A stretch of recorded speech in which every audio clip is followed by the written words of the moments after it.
Hello everyone, today I'll show you a well-hidden Google Play Store setting that will help you save battery life and mobile data, as data is constantly being transferred in stealth mode, completely without your knowledge. I'll also tell you about the additional benefits of these settings that I'll be showing you. Be sure to give the video a like, hit the hype button, and don't forget to share with your friends. So, what is this setting that Google Play Store stores and that so many people actually use? This, of course, applies to all the apps installed on your phone, the ones you use, and even the ones you don't. Watch what I'm going to show you. When you open Google Play Store, tap your avatar. Scroll down and you'll find your standard settings. Now go to the General section, tap the arrow like this, and scroll further until you find the connection settings. Look, we're interested in automatic app updates. If we go here, look, I've set it to never allow this to happen, but you'll still have this top setting, that is, update automatically via Wi-Fi and mobile data. So, what does this setting do?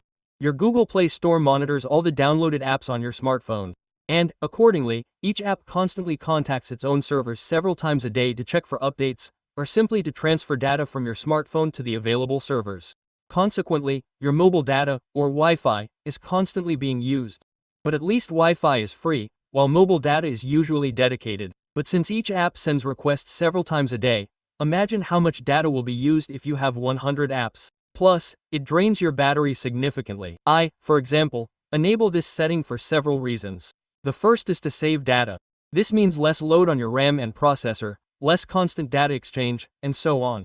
Secondly, it drains your battery less.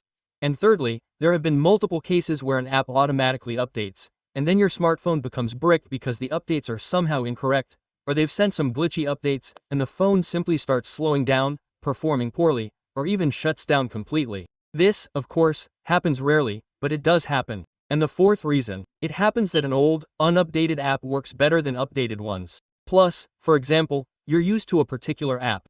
You have a familiar interface that's very convenient for you. You know where to press, which button, but then your app automatically updates, you open it, and everything has changed. It looks different, and the buttons are in the wrong places, the wrong size. Some features were added and some were removed, and it just became inconvenient to use the app. I personally had this problem with an editing program. I was using the editing program on my smartphone, cutting something out of a video, editing something, and then an update arrived. And it really became inconvenient because all the buttons were out of place, and I had become very accustomed to the old interface. So, I simply stopped using the app. Now, speaking of the positives, if we go back, let's use the back arrow again, go back to your avatar. There's a setting here called App and Device Management. Click on this line. And look, available updates are immediately displayed.